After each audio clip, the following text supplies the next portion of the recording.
Gloria a Dios. Gracias al Señor por esta oportunidad de predicar su palabra. Bendito sea su santo nombre. Hermano, vamos a abrir nuestras Biblias en Mateo 25. Mateo 25, versículos del 1 al 13.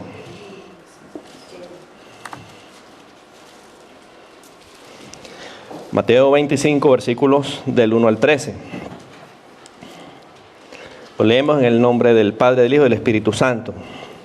Entonces, el reino de los cielos será semejante a 10 vírgenes que tomaron sus lámparas, salieron a recibir al esposo. 5 de ellas eran prudentes y 5 insensatas. Las insensatas tomaron sus lámparas, no tomaron consigo aceite, mas las prudentes tomaron aceite en sus vasijas juntamente con sus lámparas. Y tardándose el esposo, cabecearon todas y se durmieron. Y a la medianoche se oyó un clamor: aquí viene el esposo, salid a recibirle. Entonces todas aquellas vírgenes se levantaron y arreglaron sus lámparas. Y las insensatas dijeron a las prudentes: dadnos de vuestro aceite, porque nuestras lámparas se apagan. Mas las prudentes respondieron diciendo: para que no nos falte a nosotras y a vosotras, id más bien a los que venden y comprad para vosotras mismas. Pero mientras ellas iban a comprar, vino el esposo, y las que estaban preparadas entraron con él a las bodas, y se cerró la puerta. Después vinieron también las otras vírgenes diciendo: Señor, Señor, ábrenos. Mas él respondiendo dijo: de cierto os digo que no os conozco. Velad pues, porque no sabéis el día ni la hora en que el Hijo del Hombre ha de venir. Amén. Vamos ahora en palabras de oración, mis hermanos. Padre Santo, bendito, en el nombre de Jesús, Señor, te damos gracias, Señor, por nuestra vida, Señor, por nuestra salvación. Padre amado, bendito, Señor, exaltamos, Señor, levantamos, Señor, tu nombre en alto esta tarde de hoy. Padre amado, Señor, te pedimos, Señor, que tu unción, Padre, que tu Espíritu Santo descienda con poder sobre nosotros. Padre, llénanos, Señor, de fuerza física, Señor, espiritual, Señor, para seguir adelante. Padre, prepara, Señor, nuestro corazón para recibir esta palabra, Padre Santo, bendito, y ponerla por obra. Padre amado, acompáñanos, Señor, esta tarde de hoy, Señor. Ayúdanos, Señor, danos entendimiento de tu palabra, Padre. Úsame, Señor. Úsame, Señor, Padre, que esta palabra, Señor, sea de bendición, Señor, de edificación para la iglesia, Padre. Y tuya, mi Dios, sea la gloria y la honra, como siempre, Señor. Amén y amén. Esta prédica, hermano, se llama ¿Estarás tú velando?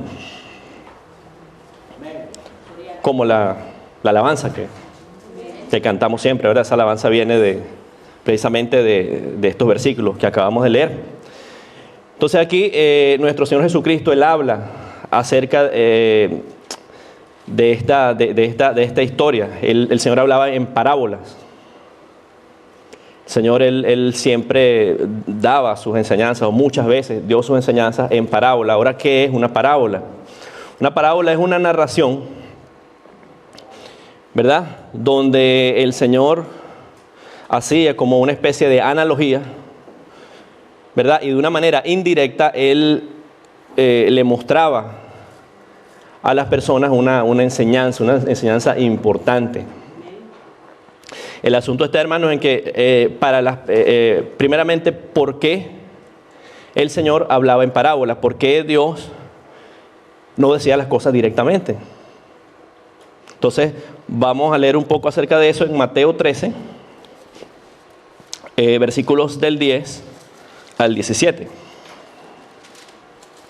Las parábolas.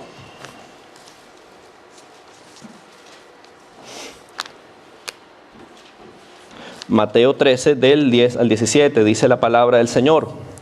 Entonces, acercándose los discípulos, le dijeron: ¿por qué les hablas por parábolas? Él respondiendo les dijo: porque a vosotros os es dado saber los misterios del reino de los cielos, mas a ellos no les es dado. Porque a cualquiera que tiene se le dará y tendrá más, pero al que no tiene, aún lo que tiene le será quitado. Por eso les hablo por parábolas, porque viendo no ven y oyendo no oyen ni entienden. De manera que se cumple en ellos la profecía de Isaías, que dijo: de oído oiréis y no entenderéis, y viendo veréis y no percibiréis, porque el corazón de este pueblo se ha engrosado, y con los oídos oyen pesadamente, y han cerrado sus ojos, para que no vean con los ojos y oigan con los oídos, y con el corazón entiendan, y se conviertan y yo los sane. Pero bienaventurados vuestros ojos porque ven, y vuestros oídos porque oyen. Porque de cierto os digo que muchos profetas y justos desearon ver lo que veis y no lo vieron, y oír lo que oís y no lo oyeron. Entonces, mi hermano, esta palabra nos habla que la enseñanza de las parábolas estaba de alguna manera reservada para las personas que tenían un corazón dispuesto a escuchar la palabra del Señor, así como le dice el Señor a los discípulos en el versículo 11: a vosotros os es dado saber los misterios del reino de los cielos, mas a ellos no les es dado. Había un grupo de gente que sí creía en el Señor, sí estaba interesado en saber la palabra, había otro grupo que no.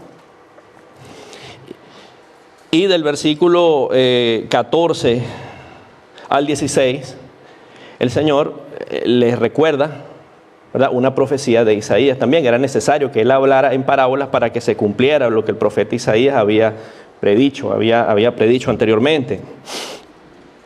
Y fíjense lo que decía Isaías: de oídos oiréis y no entenderéis, y viendo veréis y no percibiréis. El corazón de este pueblo se ha engrosado.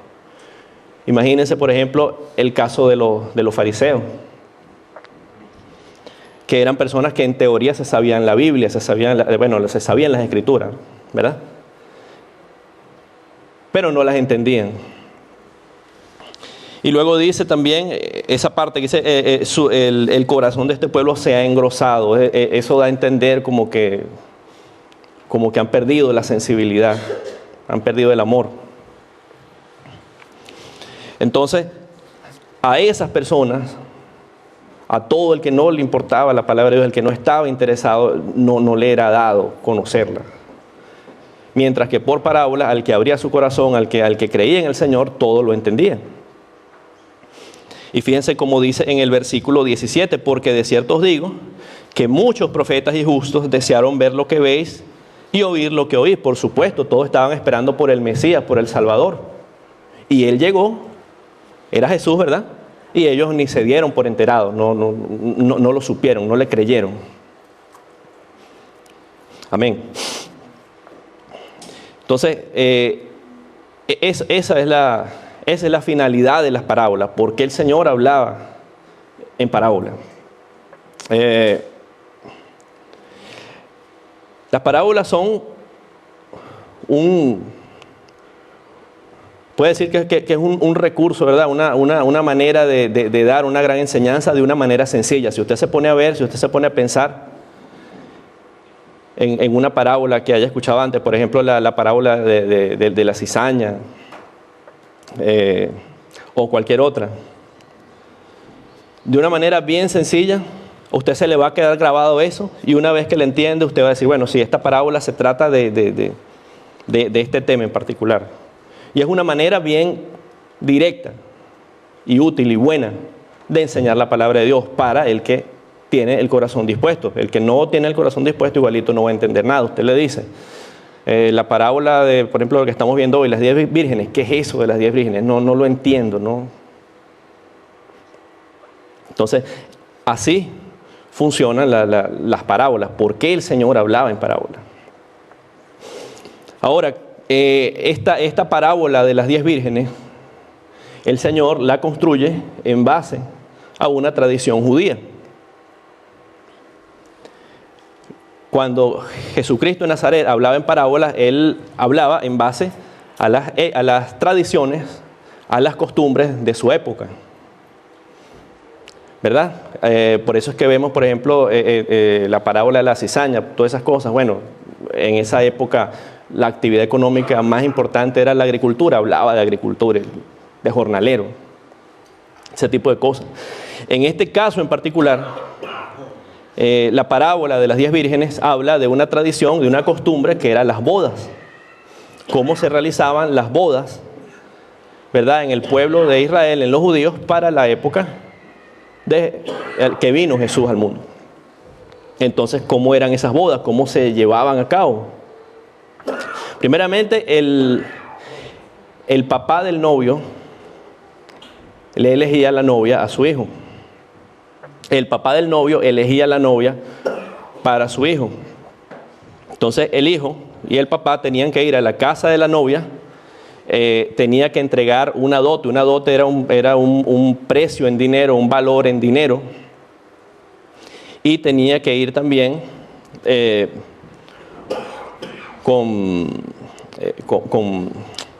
no recuerdo el nombre, con los cueros llenos con vino. ¿Cómo es que se llama? Los odres, eso, con un odre de vino. Entonces, había una conversación y se llegaba a un acuerdo, se firmaba con una especie de contrato matrimonial. Una vez hecho esto, ya para los efectos de la ley, el novio y la novia ya estaban casados, era como que si estuvieran casados, pero sin embargo aún no vivían juntos, cada quien seguía viviendo separado en sus casas.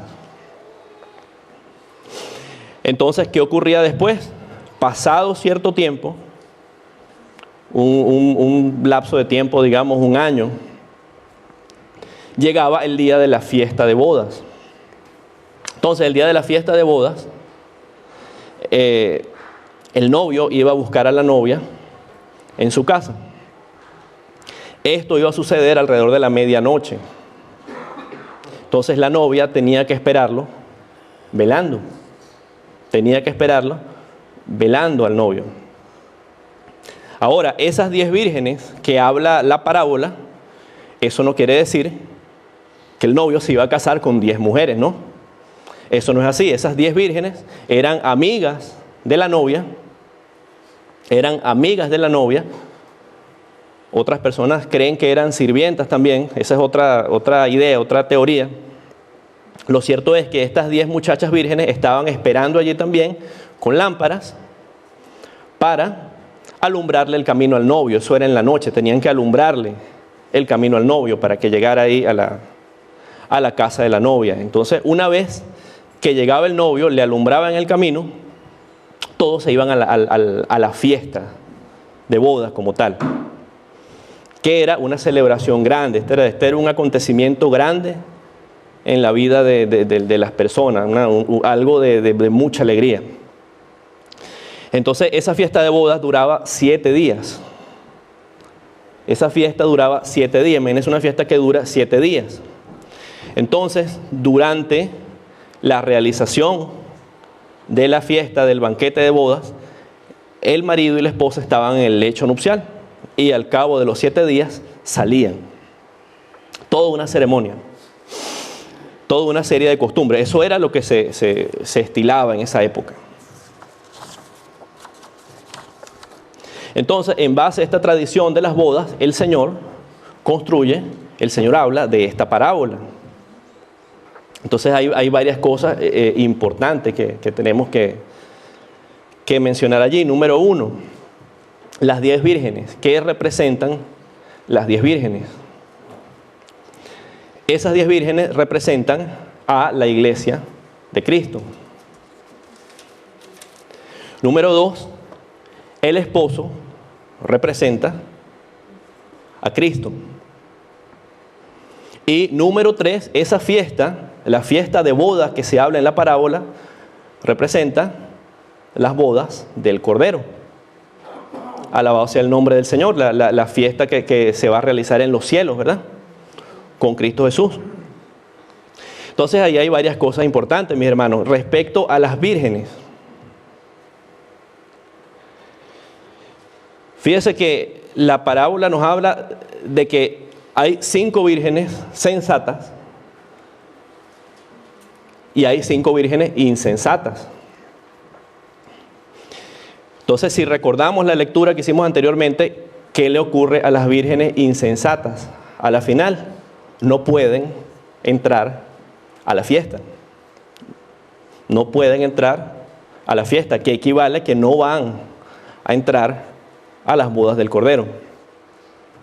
Entonces, hermano, esta palabra es algo serio, esta palabra no es algo liviano, es algo fuerte. Porque esta palabra nos dice nada más y nada menos que la mitad de la iglesia se va a quedar, la mitad de la iglesia no está preparada para ir a las bodas del Cordero. Una mitad está preparada, la otra mitad no lo está. Entonces ese es un llamado de atención para todos primeramente. Luego nos habla allí del banquete de boda. Decíamos que el banquete de boda se refiere a las bodas del Cordero. Vamos a Apocalipsis 19:9.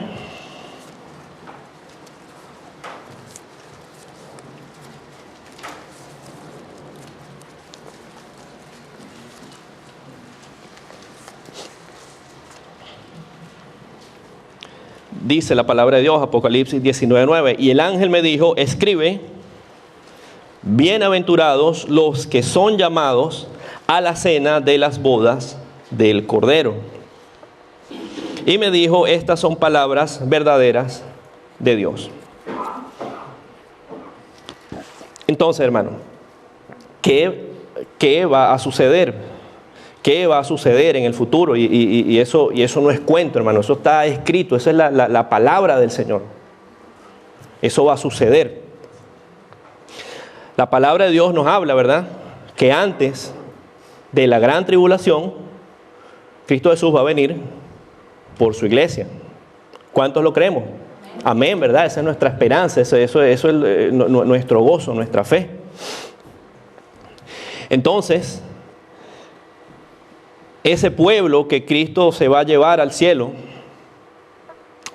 como dice en Primera de Tesalonicenses, creo que es Primera de Tesalonicenses 4, primero resucitarán aquellos, ¿verdad?, que murieron en Cristo Jesús, ¿verdad? Y seguidamente nos iremos nosotros, amén, ¿verdad?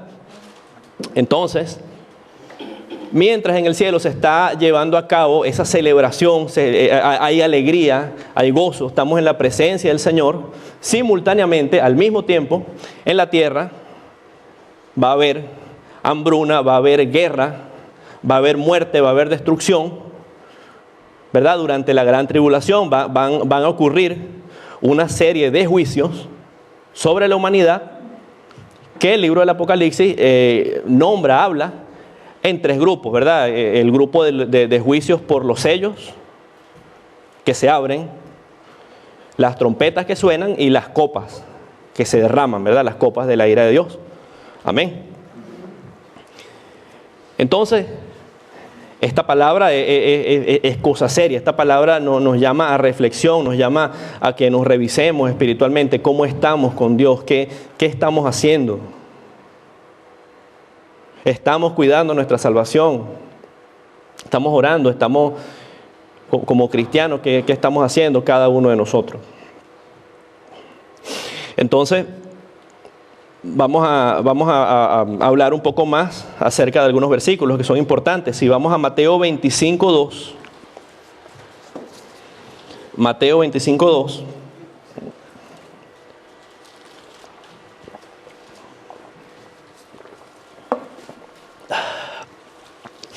Dice la palabra de Dios, ¿verdad? Hablando acerca de las novias, de las vírgenes. 5 de ellas eran prudentes y 5 insensatas. Un comentario, hermanos, también antes de hablar directamente de este versículo. Si alguna vez, leyendo cualquier material por ahí, leyendo por internet, donde busquen, ustedes encuentran una explicación a esta parábola donde dice: las 5 novias sensatas son la iglesia de Cristo y las cinco vírgenes, insensatas, es el mundo. Esa explicación es incorrecta. Eso es falso, eso no es así. Eso no es así. La iglesia de Cristo en esta parábola está comprendida por las 10 vírgenes en su totalidad, las sensatas y las insensatas también. Alabado sea el nombre del Señor. Entonces, dice, ¿verdad? 5 de ellas eran prudentes, 5 de ellas eran sabias y 5 de ellas eran insensatas. Vamos ahí a Proverbios 1:7. Vamos a ver qué dice la palabra del Señor en Proverbios 1:7.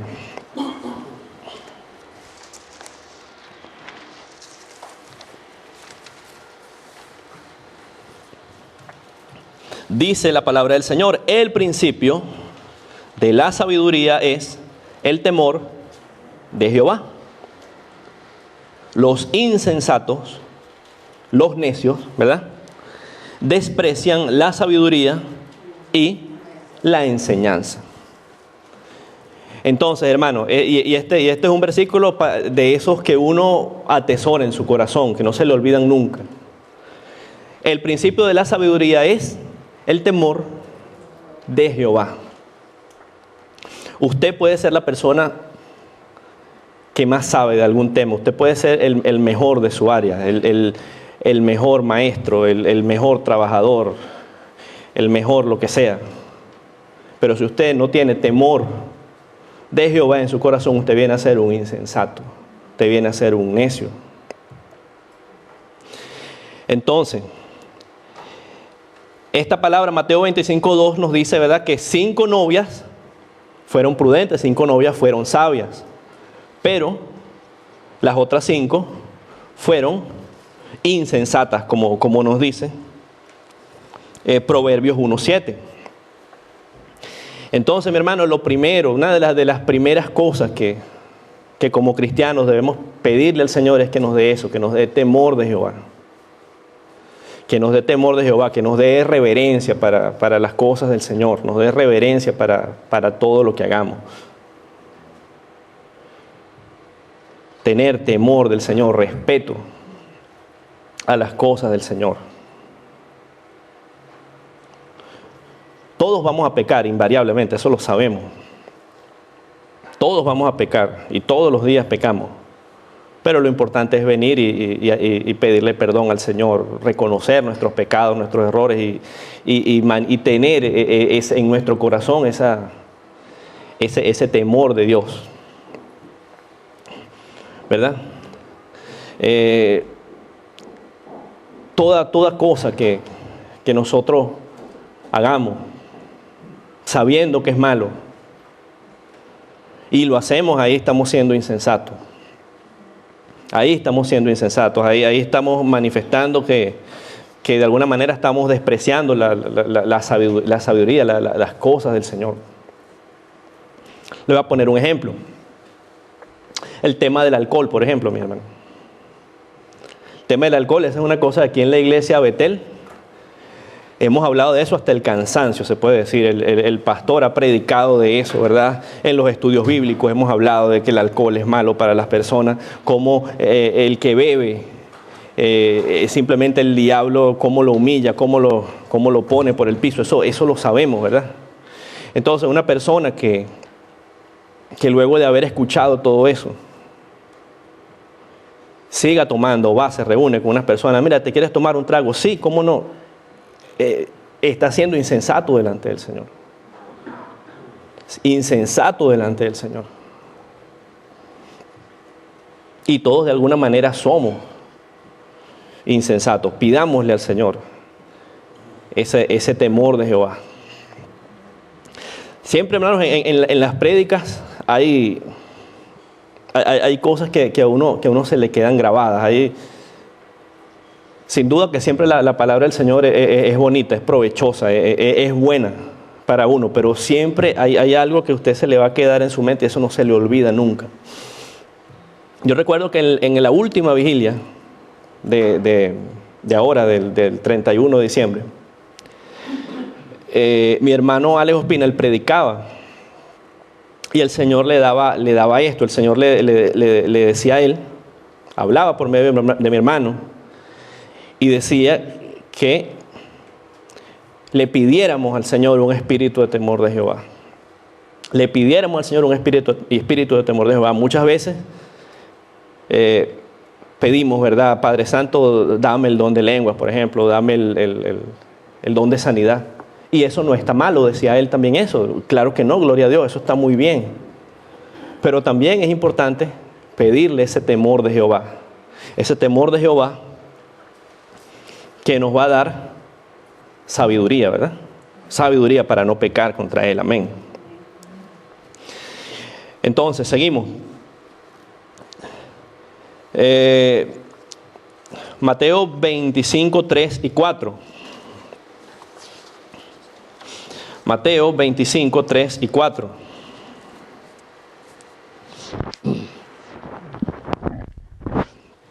Esos dos versículos nos hablan del aceite. Fíjense, nos dicen, las insensatas tomaron sus lámparas, no tomaron consigo aceite.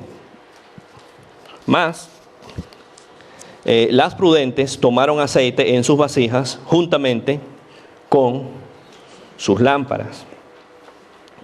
Entonces, ¿qué diferencia a las sensatas de las insensatas? ¿Cuál es la diferencia entre ellas? El aceite, ¿verdad? Unas tenían aceite, las otras no tenían el aceite. Entonces, ¿qué representa el aceite? ¿Qué es el aceite? ¿Por qué cantamos esa alabanza que le decimos al Señor, pon aceite en mi lámpara, Señor? ¿Por qué el aceite es tan importante? ¿Qué significa? Amén, entonces, gloria a Dios. Entonces, exactamente, el aceite representa eso, la fe, la presencia del Espíritu Santo en nuestra vida. Ese deseo de justicia que tiene que haber en nuestro corazón. Eso es el aceite. Y el aceite vamos a encontrar que es mencionado varias veces en la Biblia. Es mencionado varias veces. Cuando vemos el aceite en la Biblia, él está relacionado, como decía la hermana Carmencita, la presencia del Espíritu Santo, la unción, la sanidad. Vamos a ver, por ejemplo, 1 de Samuel 16, 13.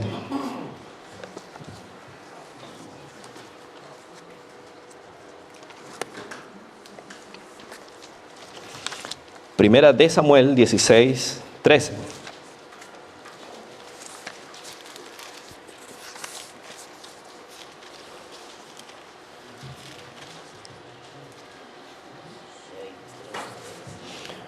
Dice la palabra de Dios. Aquí habla la palabra del momento que David fue ungido por Samuel. Dice la palabra, y Samuel tomó el cuerno de aceite y lo ungió en medio de sus hermanos. Y desde aquel día en adelante, ¿qué pasó? El Espíritu de Jehová vino sobre David. Bendito sea el nombre del Señor. Entonces fíjense cómo a partir de ese momento el Espíritu Santo cayó sobre él. ¿Recuerdan ese momento? Samuel va a ver a los hijos de Isaí. Entonces los empieza ¿cómo pudiéramos decir? A observar uno por uno. Y Jehová le va diciendo, este no es. Este tampoco es, este tampoco es. Llega un momento que Samuel le pregunta a Isaí, ¿estos son todos tus hijos? Entonces él dice, no, falta uno, falta el pequeño, falta el que apacienta las ovejas, que era David. Entonces, cuando David se aparece ahí delante de Samuel, Jehová le dice, este sí es el que yo estoy buscando.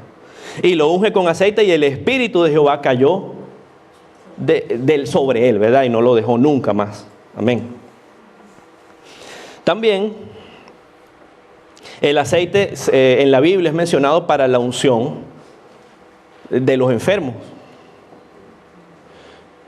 ¿Qué hace el pastor, por ejemplo, cuando va a orar por alguien, cuando alguien le pide oración por sanidad? Él se frota sus manos con aceite y los unge, ¿verdad? Entonces, ¿por qué se hace eso? Vamos a ver Santiago 5.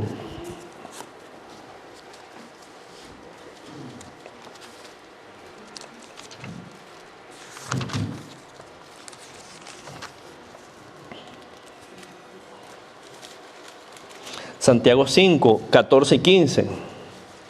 Dice la palabra de Dios: ¿está alguno enfermo entre vosotros? O sea, hace una pregunta la palabra. Entonces, si eso es así, llame a los ancianos de la iglesia y oren por él. ¿Cómo van a orar? Ungiéndolo con aceite en el nombre del Señor. Y esta palabra, hermano, es hermosa y es poderosa. Dice: y la oración de fe salvará al enfermo y el Señor lo levantará. Pero mejor aún, y si hubiere cometido pecados, le serán perdonados. Amén, gloria a Dios. Entonces, unge con aceite en el nombre del Señor. Unge con aceite en el nombre del Señor. La sanidad, hermanos, sabemos que no es el aceite. La sanidad viene del Señor. Pero esa es una forma, ¿verdad?, de buscar de la presencia del Señor. Yo recuerdo cuando estábamos en Venezuela todavía, esa iglesia falsa de Pare de Sufrir, sacaban propagandas por la televisión. Entonces decía: aquí le vendemos el aceite traído de Israel, el aceite que le quita todas las enfermedades, y bueno, un palabrerío ahí, engañando a la gente. Entonces, no es que el aceite venga de donde venga. El aceite tiene que ser fabricado en Israel. No es que es el agua del río Jordán. No, la sanidad viene de Dios. Amén. ¿Verdad? Entonces, eso es lo que representa el aceite. Ahora, en las 10 vírgenes, ¿cómo las vírgenes tienen sus lamparitas encendidas? Es por medio del aceite, ¿verdad? Es por medio del aceite. Esas lamparitas, bueno, no traje una foto, pero la idea era más o menos así. Imagínense como un recipiente cilíndrico que tenía un huequito en el centro así, y por ahí se servía el aceite, se llenaba de aceite, y esa lámpara por un lado tenía como una manilla para agarrarla, y del otro lado tenía como una puntica con una mecha. Entonces, por esa puntica era que alumbraba. Así era la lámpara. Entonces, el aceite era la forma que las vírgenes iban a tener esa lámpara encendida también. Entonces, bíblicamente, la lámpara encendida tiene un significado también. Eso quiere decir, es la presencia del Señor en nuestras vidas. Entonces, es importante que esa lámpara de nosotros siempre esté encendida también.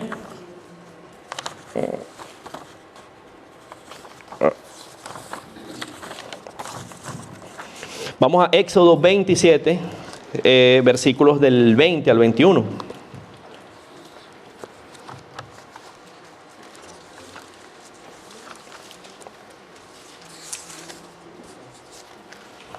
Éxodo 27, 20 y 21 dice la palabra de Dios: y mandarás a los hijos de Israel que te traigan aceite puro de olivas machacadas para el alumbrado, para hacer arder, esta palabra que viene aquí es importante, continuamente las lámparas.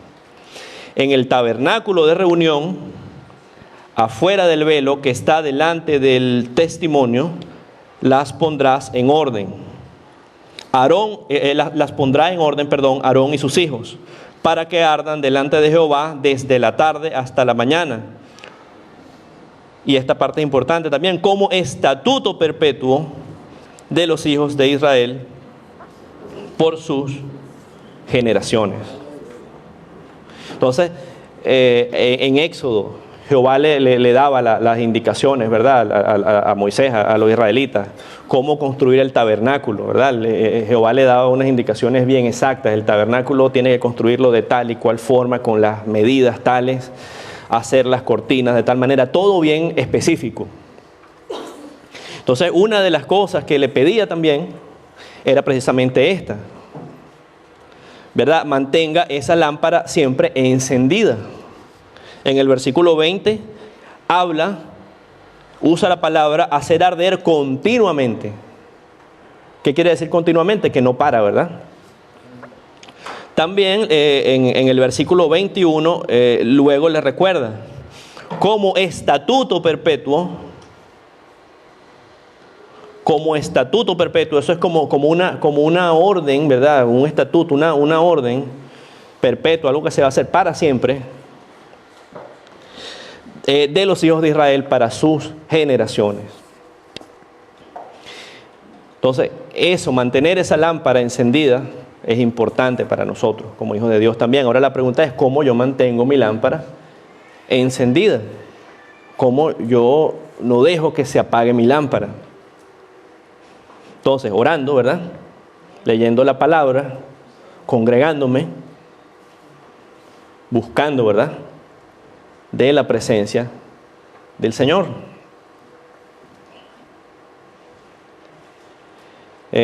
No sé si esta historia se las conté alguna vez aquí, pero la idea es la siguiente. Un hombre dejó de congregarse y el pastor lo va a visitar a su casa. Y le dice, ¿por qué no? ¿Qué ha pasado? No ha vuelto más a la iglesia. Y comienzan a hablar ahí en la casa del Señor. Entonces hacía frío, ese señor agarra y pone unos carbones en la chimenea para calentarse. Y en una de esas que está poniendo los carbones, un pedazo de carbón salta fuera de la chimenea y el carbón encendido se apaga. Entonces, el pastor, cuando pasa eso, le dice al otro señor, mire, eso le pasa al que no se congrega. Cuando usted se congrega, todos están en fuego, todos están juntos, todos están cerca, y de alguna manera esa llama se mantiene encendida. Si usted se pierde, si usted no viene, si usted se va, le pasa como ese carbón, usted solo se apaga, ese fuego se le extingue y pierde su fuego. Entonces son cosas que tenemos que hacer para mantenernos, ¿verdad? Con esa lámpara encendida, buscar de la presencia del Señor, leer la palabra, alabar, no ser cristianos de los domingos nada más, ¿verdad? Amén. Seguimos, entonces, dos versículos importantes también ahí, Mateo 25, 8 y 9. Mateo 25, 8 y 9.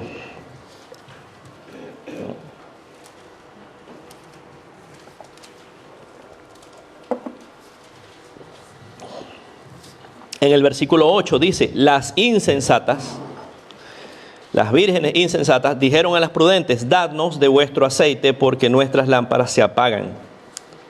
Mas las prudentes respondieron diciendo, para que no nos falte a nosotras y a vosotras, id más bien a los que venden y comprar para vosotras mismas. Entonces, en estos dos versículos, cuando las insensatas les piden a las prudentes, dame aceite, ellas le dicen, no, anda y compra. Entonces, eso da una idea de que el aceite, eso es algo que tenemos que procurar por nosotros mismos. Es decir, sabemos que la salvación viene de Dios, por supuesto, ¿verdad? La salvación no es por obra, es por gracia. Pero de alguna manera esa salvación es individual. Si nosotros explicamos anteriormente, ¿verdad? que el aceite viene representado, ¿verdad? Representa la fe, la presencia del Espíritu Santo. Eso no es algo que si yo tengo fe, yo voy a agarrar mi fe y se la paso al hermano Yamil, por ejemplo. Así no funciona. Si un hermano tiene el Espíritu Santo, entonces, bueno, no, yo lo toco y el Espíritu Santo se posa así dentro de usted. Eso no funciona así. Esas son cosas que se buscan individualmente. La salvación es individual también. Hay casos, hermanos, que una persona le dice, hermano, ore por mí. Y gloria a Dios, así es. La palabra de Dios dice, oremos por todas las personas. Y eso tiene que ser así, de hecho. Ahora, la primera persona que tiene que orar por usted es usted mismo. Va a haber personas que le van a decir, bueno, ore por mí. Pero usted ora por usted mismo. No ore. Entonces nadie va a llegar al cielo empujado.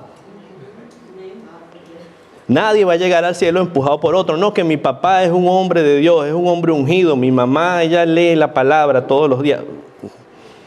Bueno, si usted no busca al Señor, usted no se va a salvar. Así de sencillo. Entonces, la salvación es individual. La salvación es individual. Tenemos que buscar del Señor todos. Hace, no recuerdo si fue la semana pasada o antepasada en los estudios bíblicos,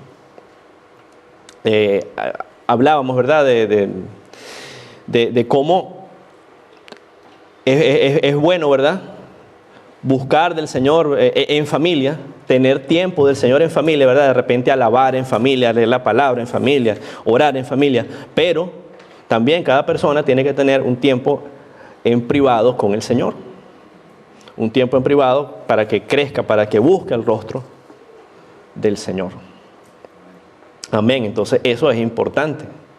Ese principio, el aceite no se puede dar así, el aceite no se transfiere, la fe no se transfiere. El Espíritu Santo no se transfiere. Amén. Otro versículo importante, ahí vamos a Mateo 25:5.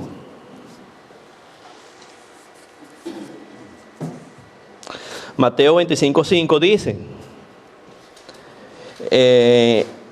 y tardándose el esposo, cabecearon todas y se durmieron. Entonces aquí, tanto sensatas como insensatas se durmieron, toditas se durmieron. Entonces la diferencia, como vimos antes, que marcó unas de las otras fue el aceite, ¿verdad? Pero todas se durmieron. Entonces, llega un momento, hermano, en nuestras vidas que de repente bajamos la guardia, que nos agobian los problemas, que nos agobian las cosas del mundo, el día a día, las preocupaciones. Y estamos velando y de repente, ¿verdad?, nos quedamos dormidos. Pero entonces el llamamiento es a despertarnos. El llamamiento es a despertarnos. Y estar preparados. Las vírgenes sensatas se durmieron, pero cuando oyeron el llamado se despertaron rápido, tenían su aceite y fueron a la fiesta, entraron a la fiesta. Entonces, en el versículo 12, ese es importante también, 11 y 12, las novias insensatas van y tocan la puerta, Señor, Señor, ábrenos. Entonces el Señor respondiendo dice, de cierto os digo, que no os conozco. Por supuesto que no los conoce. ¿Por qué no los conoce? Porque no tienen el aceite, no tienen la fe, no tienen la presencia del Espíritu Santo, no tienen una relación con el Señor. Por eso no las conoce. De cierto te digo que no los conozco, no sé quiénes son. Amén. Entonces, bueno, ya para terminar, vamos a leer Segunda de Pedro. Segunda de Pedro 3.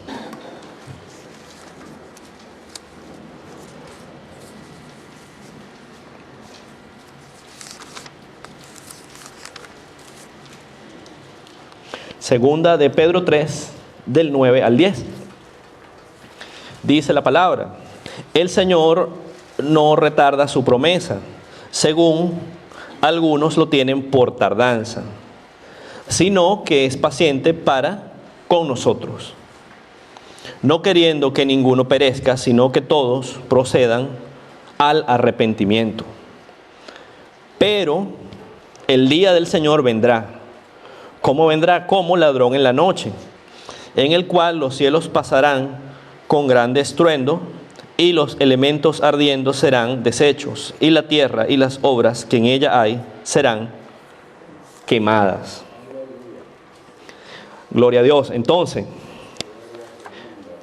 el Señor no retarda su promesa, como dice esta palabra. El Señor es bueno. El Señor no ha venido todavía, ¿verdad? Porque Él es paciente. Él es paciente con nosotros. Él es paciente con la humanidad. ¿Cuántas veces no pecamos nosotros? Como decimos coloquialmente, ¿cuántas veces no metemos la pata? Todos los días. Y el Señor es paciente con nosotros y con el que no lo conoce. Pero entonces, como dice ahí en 2 de Pedro 3:9, es paciente no queriendo que ninguno perezca. El Señor da tiempo, el Señor quiere que la mayor cantidad de gente posible se salve. Pero ¿cómo se van a salvar? Con el arrepentimiento, como dice esa palabra. Con el arrepentimiento. Ahora vemos ese papa demonio, que Jehová lo reprenda, acomodatizo, o sea, diciéndole a todo el mundo, por ejemplo, bueno, si usted abortó, es salvo, es bienvenido a la iglesia. Si usted es homosexual, bienvenido también, todos son bienvenidos, todos son bienvenidos. Entonces, eso no es arrepentimiento, eso es simplemente decirle a la gente que como venga, es bienvenida. Pero eso no es para salvación, eso es para muerte, ¿verdad? Entonces, luego en el versículo 10 dice: el Señor vendrá como ladrón en la noche. ¿Cómo es un ladrón en la noche? El ladrón llega cuando uno menos se lo espera, ¿verdad? Nadie está esperando que el ladrón entre a su casa, si no, el ladrón no entrará nunca. Va a llegar como ladrón en la noche, va a llegar de improviso. En cualquier momento el Señor puede llegar ahora mismo. Sí. Nadie lo sabe. Ni siquiera Jesús lo sabe, ¿verdad? El Padre es el único. Entonces, bueno, que el Señor nos ayude, que el Señor nos ministre, que todos sabemos en lo que le fallamos al Señor, ¿verdad? Todos sabemos que hay áreas de nuestra vida que tenemos que mejorar. Cada uno lo sabe. Entonces pidámosle al Señor que nos ayude con eso, en nuestras debilidades, que nos dé fuerza, ¿verdad? Y que podamos ser parte de esa mitad que va a las bodas del Cordero, ¿verdad? Amén.